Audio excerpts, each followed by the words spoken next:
आप अपने दाहिने हाथ को कभी नीचे के अंगों का स्पर्श न करें, कभी भी सर पर वस्त्र रख करके जप न करें, बिना माला पूरी हुए किसी से कोई बात न कर बैठे। जैसे आप माला जप कर रहे हैं तो ये ध्यान दीजिए कि दाहिना हाथ आपके कहीं कमर के नीचे के अंगों का स्पर्श तो नहीं किया। अगर किया है तो आप हाथ धोइए रज लगा के और पवित्र होकर फिर माला में हाथ डालिए। अब तो आश्चर्य की बात है, माला भी चल रहा, लघु शंका भी कर रहे खड़े खड़े परिक्रमा में। देखा आपको सत्संग तो मिलता नहीं ना, माला भी चल रहा है और खड़े खड़े लघु शंका भी कर रहे। ऐसा नहीं, ये माला भगवत स्वरूप है। अगर लघु शंका आई है तो वहां लघु शंका करने के लिए सोचो जहां पहले आपको जल मिले, कोई पात्र रखो, उससे जल लो, पवित्र होकर आचमन करके फिर जप करो। अगर लघु शंका करके आपने आचमन नहीं किया, हाथ नहीं धोए, पैर नहीं धोए, तो आप जो जप करोगे उसका प्रभाव आपके हृदय में काम क्रोध को प्रकट कर देगा। ये हम अपनी बात नहीं कह रहे। चित्रकूट में मरभा गुफा में कुछ दिन रहे तो नीचे मंदाकिनी बहुत सुंदर सुंदर शोभा है चित्रकूट की, बड़ा निर्मल जल है। तो वहां रात्रि में विहरण करते थे चुपचाप एकांत में। तो देखा एक शिला के ऊपर कम्बल ओढ़े हुए कोई पड़ा है। तो विचार किया कि रात्रि का समय और बीच मंदाकिनी के ऐसे त्रिकोण पत्थर पर लेटना, ये तो बड़ी विचित्र बात है। तो हम इंतजार करते रहे। वो 2 बजे उठे और बाहर मंदाकिनी के आए। फिर हमने प्रणाम किया, देखा बड़ा तेजोमय स्वरूप, जेठ का महीना और मोटा कंबल ओढ़े। आश्चर्य की बात, जब लोग कपड़ा भी नहीं ओढ़ते उस समय कंबल ओढ़े हुए थे। हम प्रणाम किया तो और मुंह घुमा के उधर चले गए। फिर हम दौड़ के गए जैसे किसी को निधि मिले, इतना आनंद का अनुभव हो रहा था। कई बार उनको दौड़ दौड़ के सामने से प्रणाम किया लेकिन कुछ बोले नहीं, पीठ करके खड़े हो गए। फिर पीछे से हमने कहा, महाराज जी हम शाम से आपका इंतजार कर रहे हैं, क्या आप हमसे एक बार भी नहीं बोलेंगे? अगर आप गुरुजन नहीं बोलेंगे तो हम जैसे अधमों का जीवन कैसे भगवत मार्ग में आगे बढ़ेगा? फिर वो बोले, उनकी दृष्टि पड़ी, इतना सुख मिला कि अब आपको क्या बताए। बड़ा आनंद का अनुभव हुआ, घबराहट सी एक अंदर हो रही थी, ऐसे सुख का अनुभव हो रहा। प्रणाम करके कहा, 1 मिनट महाराज जी बैठ जाइए, हम आपसे बात करना चाहते। वो बैठ गए कृपा करके। गले में तुलसी की कंठी थी, कोई तिलक नहीं था, एक लंगोटी थी और ऊपर से काला कंबल मोटा ओढ़े हुए थे। तेजोमय स्वरूप था, अस्थिमात्र शरीर था। प्रार्थना की कि महाराज जी आप हमारे कल्याण के लिए कृपा करके कुछ बोल दीजिए। बस अपनी तरफ से बोले थे कि जो तुम्हें गुरु मंत्र मिला है पवित्र अवस्था में उसका जप कीजिए। अगर अपवित्र अवस्था में जप करोगे तो काम वेदना प्रकट हो जाएगी और असहनशीलता आ जाएगी आपके हृदय में। हमने कहा मंत्र जपने पर भी? बोले हाँ, यदि अपवित्र अवस्था में मंत्र जप आ जाएगा तो काम वेदना प्रकट हो जाएगी और असहनशीलता आ जाएगी, अर्थात क्रोध प्रकट हो जाएगा। यद्यपि हमने ये बात कहीं पढ़ी नहीं है लेकिन उन महापुरुष के मुख से सुना हुआ वेदों से भी ज्यादा प्रमाणित है, क्योंकि उनका जीवन इतना मंगलमय और पवित्र। जो पूज्य श्री राजेंद्र दास जी के यहाँ तबला बजाते हैं ना, वो युगल किशोर, वो भी उनको भी दर्शन कराए थे, वो भी देखा था उन संत को, उनसे पूछ लेना। कितने तेजस्वी और तपस्वी महापुरुष थे। उन्होंने कहा कि यदि आप अपवित्र दिशा में गुरुमंत्र का जप करेंगे तो गुरुमंत्र आपके हृदय में काम वेदना प्रकट कर देगा और असहनशीलता आ जाएगी। इसलिए मंत्र जपने वाले को बहुत सावधान रहना चाहिए, सदैव पवित्र रहना चाहिए। लघु शंका करे तो जल का प्रयोग करे, शौच में जाए तो कमर के नीचे कम से कम स्नान जरूर करे, 2 बार तो पूरा स्नान करे, और अगर कई बार जाना पड़े, कोई रोग है तो कमर के नीचे जरूर। और सूती वस्त्र जितने भी धारण किए वो शौच के बाद उनको धोना चाहिए। ऐसे नहीं है कि आप सब कपड़ा पहन के गए, शौच हुए आए। बस कुछ लोग तो यहाँ दर्शन होता है ऐसे रज छूते हैं, ऐसे छू लिया और बस टोटी में ऐसा नहीं।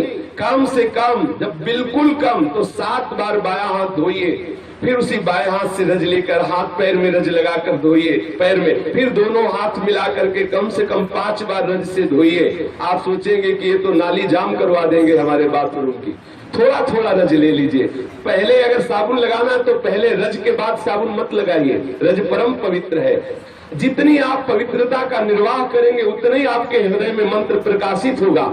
जिसका शरीर अपवित्र है, मन पवित्र है, तो मंत्र कहाँ प्रकाशित होगा? इसलिए अपवित्र हाथ से कभी दाहिने हाथ को नीचे के अंगों का स्पर्श नहीं होने देना चाहिए। अगर करिए तो फिर रज लगा के धोइए। और कभी सर पे वस्त्र रख करके मंत्र नहीं जपना चाहिए। मंत्र जपते समय सर खाली होना चाहिए। और बिना माला पूरी हुए कोई भी आवश्यक बात हो तो भी नहीं करना चाहिए। यदि आपको बहुत आवश्यक हुआ और आप बोल दिए तो फिर आपको पहले 1-2 बार कीर्तन करना चाहिए। फिर जहां से माला का रोका था वहां से नाम जप कीजिए, वहां से मंत्र जप कीजिए। 1-2 बार जो गुरु प्रदत्त नाम है उसका कीर्तन कीजिए, जोर से उच्चारिए। जैसे संन्यास मार्ग वाला है तो प्रणव का उच्चारण करे, अपने वैष्णव जन है, रसिक जन है तो इष्ट का नाम उच्चारण करे पश्चाताप के रूप में कि हाय माला छोड़ के मुझे बात करनी पड़ी। यदि आप अनावश्यक बोल गए, संसारिक बात बोल गए तो आपके जप का प्रभाव आपके हृदय में नहीं पड़ेगा। माला बिना पूरी हुए यदि आप बीच में बिना आवश्यक की बात बोल गए तो माला का प्रभाव आपके चित्त में नहीं पड़ेगा। इसलिए अपने लोगों के ऊपर कोई प्रभाव नहीं पड़ रहा। माला लिए हो प्रपंच की बात कर रहे हैं, माला लिए हैं दूसरे की निंदा कर रहे हैं, माला लिए हैं संसारिक बातें कर रहे हैं। सावधान, जितने समय जप में बैठो तो सिर्फ जप में हो। अगर आप हर समय जप कर रहे हैं तो आज जब तक माला पूरी ना हो जाए तब तक बात न करें। और बात भी करें तो भागवतिक बात होनी चाहिए, अनावश्यक बेकार की बातें नहीं होनी चाहिए। जब आप अनावश्यक कोई बात कर ले तो नाम कीर्तन करके ही माला प्रारंभ करें। और ध्यान रखें जब जप पूरा हो जाए तो आचमन करके किससे इससे बोले, और जब बात पूरी हो जाए तो आचमन करके फिर जप करें। ये मंत्र जप का विधान है। नाम जप में भी जब तक माला पूरी ना हो तब तक बीच में नहीं बोलना चाहिए। यदि जप करते समय आप अश्लील शब्द बोलेंगे, गंदे शब्द बोलेंगे तो आपका जप हृदय में प्रकाशित नहीं होगा। यदि जप अपवित्र जगह में बैठ के करेंगे तो आपका मंत्र प्रकाशित हृदय में नहीं होगा। वृंदावन धाम में तो सब परम पावन है, कहीं भी बैठ के कर सकते हैं। जप करते समय यदि सोच या लघुशंका लगे तो कभी रोकना नहीं चाहिए। यदि रोकोगे तो सोच और लघुशंका का जप होगा, मंत्र का नहीं। इसलिए माला पूरी करके और पवित्र स्थान पे माला विराजमान करके। कई मालाएं यहाँ मिलती है, बोले माला झोरी छूट गई है। जानते हो जिसका माला खो जाता है उसका आधा जप चला जाता है। जितना आपने जीवन में जप किया, माला गया तो आधा जप जो है आपका उसके पास चला गया जो आपकी माला ले लिया। इसलिए माला को प्राणों से भी प्यारी बचा के रखो। जब आपके हाथ में माला हो तो किसी को प्रणाम मत करो। अगर प्रणाम करने की तत्काल आवश्यकता पड़ी तो माला को ऐसे सर पर रख के दाहिने हाथ से और मस्तक धरती पे रख दो। अगर किसी के चरण स्पर्श कर रहे हैं आप दाहिने हाथ से तो फिर पहले हाथ धोइए तब माला में हाथ डालिए। ऐसे नहीं कि ऐसे माला निकाली, चरण छू लिए, फिर माला में कर लिए, ऐसा नहीं करना चाहिए। माला भगवत स्वरूप है, परम पवित्र है, उसको ऐसे अपवित्र भाव। अब किसी के चरण छू के फिर माला में, ऐसा चरण छूने वाले को भी अपराध और छुआने वाले को भी अपराध लगता है। इसलिए सत्संग में कम से कम इतना तो ज्ञान रख लेना चाहिए, आप माला लिए हुए हैं और आप उसी हाथ से चरण छू रहे हैं, उसी हाथ से फिर माला, ऐसा ना कीजिए। अगर किसी को प्रणाम करना है तो पंचांग दूर से प्रणाम कर लो, साष्टांग प्रणाम कर लो, माला को ऐसे सर पे विराजमान कर लो। अगर चरण स्पर्श ही करना है तो माला को गले पे विराजमान करके फिर उनके चरण स्पर्श करो और हाथ धो के फिर माला जप करो, ऐसा करो। जब मंत्र का जप करें तो उसके साथ इष्ट का जरूर चिंतन होना चाहिए। मंत्र का जब कर रहे हो तो इष्ट का चिंतन जरूर होना चाहिए। अपवित्र वस्त्र नहीं होने चाहिए। जब मंत्र जप कर रहा हो गुरु मंत्र तो पवित्र अवस्था में करे। नाम तो अपवित्रा पवित्रो वा सर्वावस्थांगतो पिवा या स्मृत पुंडरीकाक्षम स्वाभ्यांतरा शुचि। नाम तो किसी भी अवस्था में आप जप सकते हैं, चाहे पवित्र हो चाहे पवित्र हो, नाम तो परम मंगलमय है। पर नाम के साथ भी ये नियम है कि बिना माला पूरी हुई आप नाम की और बीच में मत बोलिए। नाम के साथ ये नियम है कि नाम जपते हुए कोई अश्लील वचन, कोई गाली। पूज्य बाबा सिउड़िया बाबा जी महाराज कहते हैं जो नाम जप करते हैं माला से और फिर वो गाली देते हैं उनको कभी नाम सिद्ध नहीं होगा। नाम जप करने वाले अगर गाली बकेंगे तो कभी नाम जप सिद्ध नहीं होगा। नाम जप करने वाले गंदी बातें जिह्वा से बोलेंगे, कभी नाम जप सिद्ध नहीं होगा। नाम जप करने वाले मसाला खाएंगे, बीड़ी पिएंगे, सिगरेट पिएंगे, भांग खाएंगे, चिलम पिएंगे, कभी नाम सिद्ध नहीं होगा। ये सब व्यसन छोड़ करके नाम जप करते समय इधर उधर देखना, आसपास थूकना, व्यर्थ के कार्य करना। अब जैसे बैठे हैं, पैर हिला रहे हैं, नाम माला चल रहा, पैर हिला रहे हैं। हाँ, अगर नाम सुमिरन कर रहे माला से नहीं भी तो तिनका तोड़ रहे हैं, नहीं तो धरती में ऐसे लिख रहे हैं, ऐसे कर रहे हैं। ये सब चंचलता पूर्वक जो क्रियाएं हैं इनका त्याग कर, बैठे बैठे ऐसे तिनका तोड़ते रहते हैं, ऐसे धरती को खरोचते रहते हैं, मुंह में कपड़े चबाते रहते हैं, पैर हिलाते रहते हैं, इधर उधर आंखें करते रहते हैं। ये सब भजन के विघ्न, ऐसा नहीं करना चाहिए। और जप में बहुत जल्दी जल्दी जिह्वा नहीं चलानी चाहिए।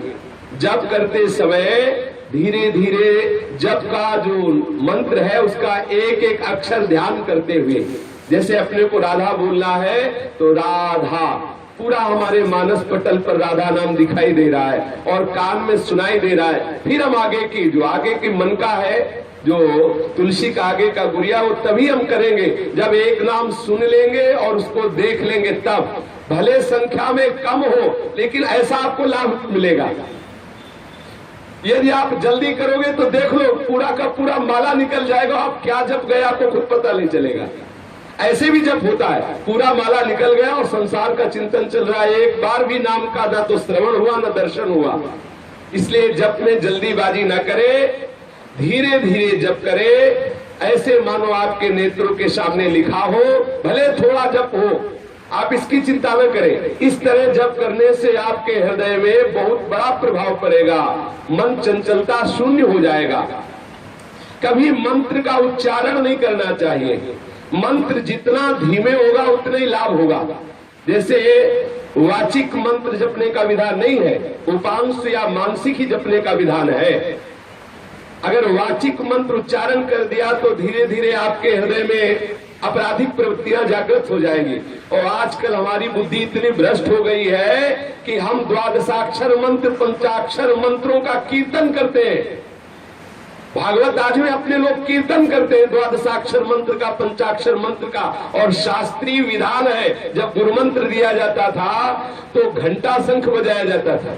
किस लिए? इसीलिए कि मंत्र उच्चारण में सुनाई दे। और गुरु शिष्य दोनों कपड़े से ढक जाते थे। किस लिए? कि कोई ओठ हिलता हुआ अंदाज न लगा पावे कि क्या मंत्र दिया।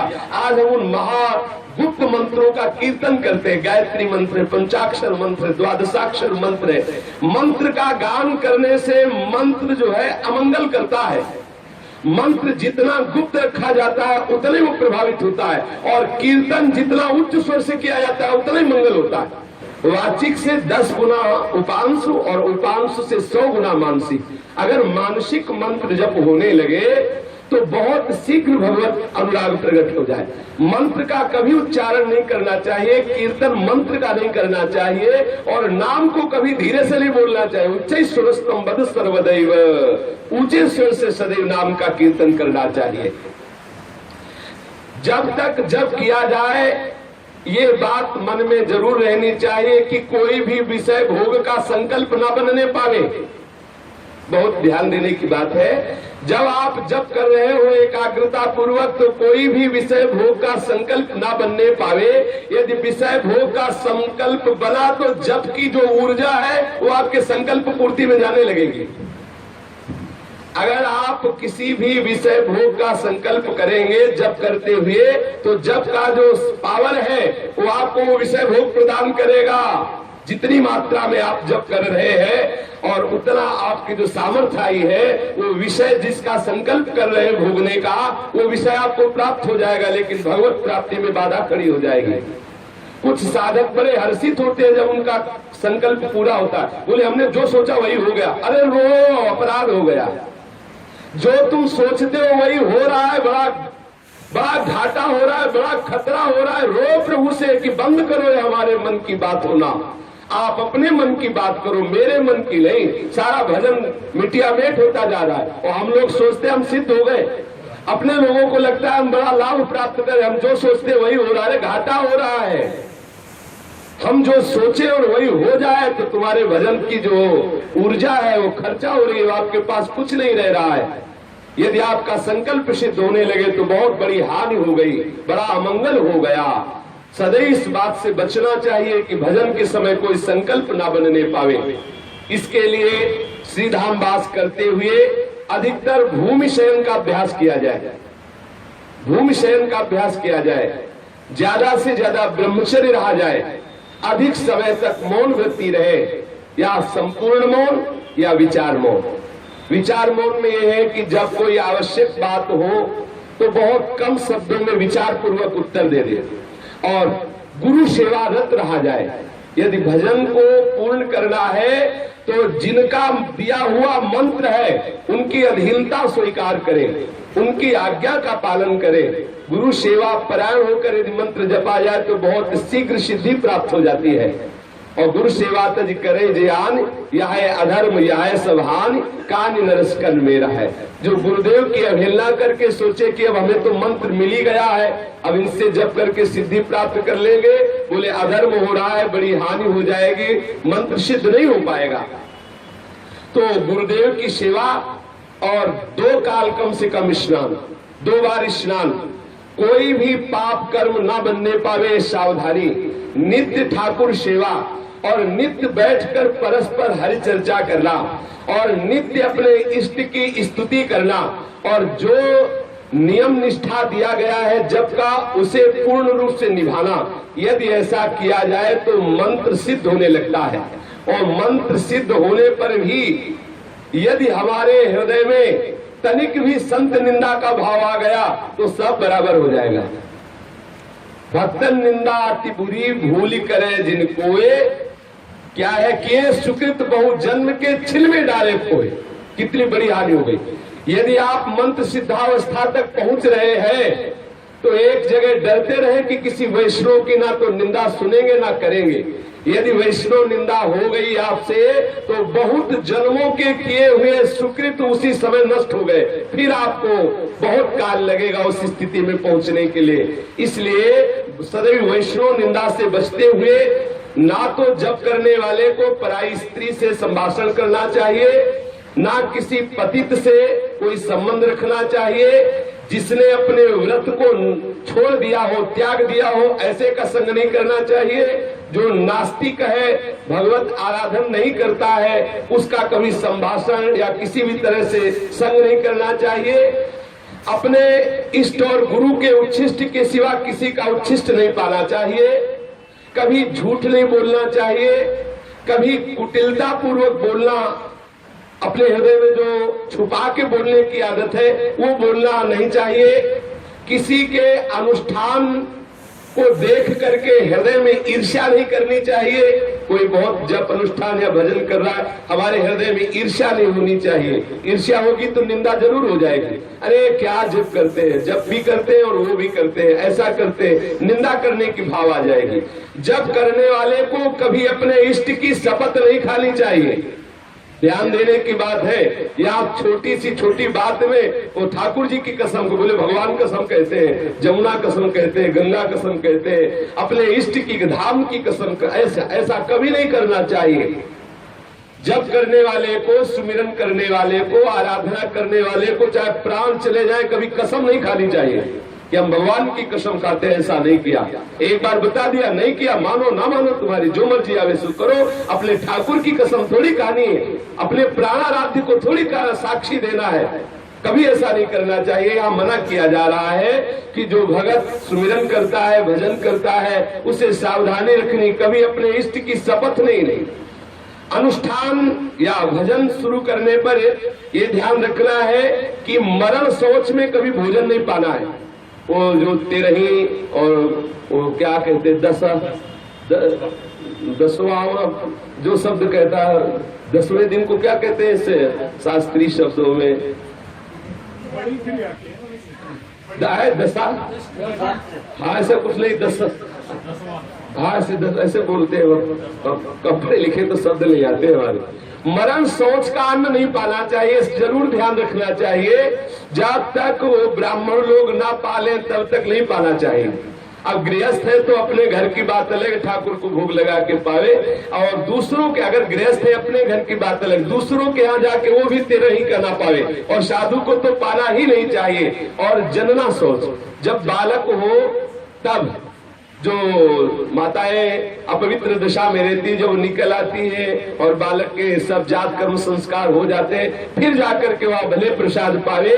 जनना और मरणा सोच में उनके यहाँ भोजन नहीं करना चाहिए। जिनके यहाँ अपवित्रता हो गई है, सोकर बिना आसन के चलते हुए जूठे मुंह या कुछ खाते हुए या बिना माला को ढके हुए कभी गुरुमंत्र का जप नहीं करना चाहिए। पवित्र अवस्था में अगर आपने कुछ पाया है तो कुल्ला कीजिए, आचमन कीजिए। अगर जप माला है तो झोली के अंदर रखिए। आप अगर जप कर रहे हैं वृंदावन में तो खैर ये आसन की बात नहीं, क्योंकि आप परम पावन रज है। और जब आप सो के उठे नाम स्मरण करते हुए पहले पवित्र होइए, फिर मंत्र जप में लगिए। नाम जप कर सकते लेकिन मंत्र जप नहीं कर सकते। बिना माला ढके आप मंत्र जप न, किसी को देखा है माला खुला लेके जप करला, जो उस माला का जप करते हुए आपका दर्शन करेगा उसको जप का प्रभाव प्राप्त होता जाएगा। इसलिए माला ढक के की जाती है। चित्त में कोई भी विषय की व्याकुलता, क्षोभ, भ्रांति, भूख, शरीर में पीड़ा या किसी भी तरह का संकल्प ये हृदय में आ रहा है तो भगवत स्मरण को इतना बढ़ाइए कि भूख का कष्ट मिट जाए, जो भी आपके अंदर अपवित्रताओं का क्लेश हो रहा है वो मिट जाए, जो भी वासना है वो मिट जाए। आप उसका आदर न करके इतना स्मरण तीव्र बढ़ाइए कि सब दब जाए। जूता पहने हुए या पैर फैला के ऐसे पैर के ऊपर पैर चढ़ा के कभी मंत्र जप नहीं करना चाहिए। जूता पहनकर कभी गुरु मंत्र जप नहीं करना चाहिए। जो इन नियमों का पालन करेगा उसके हृदय में मंत्र प्रकाशित हो जाएगा, और जिसके हृदय में मंत्र प्रकाशित हो गया, अब चाहे वो अपवित्र हो चाहे पवित्र हो चाहे जैसे हो, फिर कोई प्रभाव नहीं पड़ता, क्योंकि वो शरीर की धरा से ऊपर उठ जाता है। जब मंत्र प्रकाशित हो जाता है तो मन बुद्धि चित्त अहंकार सब मंत्र में हो जाते हैं। जो निरंतर मंत्र जप करने लगता है उसके हृदय की सारी वासनाएं नष्ट हो जाती है, और जिस इष्ट का मंत्र है वो धीरे धीरे हृदय में प्रकाशित होने लगता है। जहाँ इष्ट प्रकाशित हो गया तो मन डूब गया इष्ट की झांकी में। अब कौन चिंता करे इस शरीर की, चाहे हगे पड़ा हो तो भी मंत्र नहीं रुकता, फिर मंत्र रोके नहीं रुकता। जब मंत्र प्रकाशित हो जाता है तो हर समय बिना प्रयास के चलता है। अब कोई नियम नहीं, लेकिन जब तक ऐसी सिद्धि नहीं प्राप्त हुई मंत्र की कि अपने आप आठों पैर चल रहा है, तब तक ये सावधानी अपने जीवन में रखनी है। निरंतर भगवत स्मरण करते हुए पवित्रता का जरूर निर्वाह करें। हमारे मन में जो विक्षेप पड़ रहा है, ऐसा लग रहा है कोई भजन करने से रोक रहा है, ऐसा लग रहा है जैसे हृदय सूख रहा है, उसका कारण है अपवित्रता। खड़े खड़े लघु शंका करना, अपवित्र दशा में कम से कम शौच के समय तो मत बोलो। शौच के समय बात करते हैं टेलीफोन से, वो मोबाइल रखे उससे बात कर रहे। शौच के समय कैसे कैसे हमारे हृदय में भजन चलेगा यदि अपवित्र हम रहेंगे।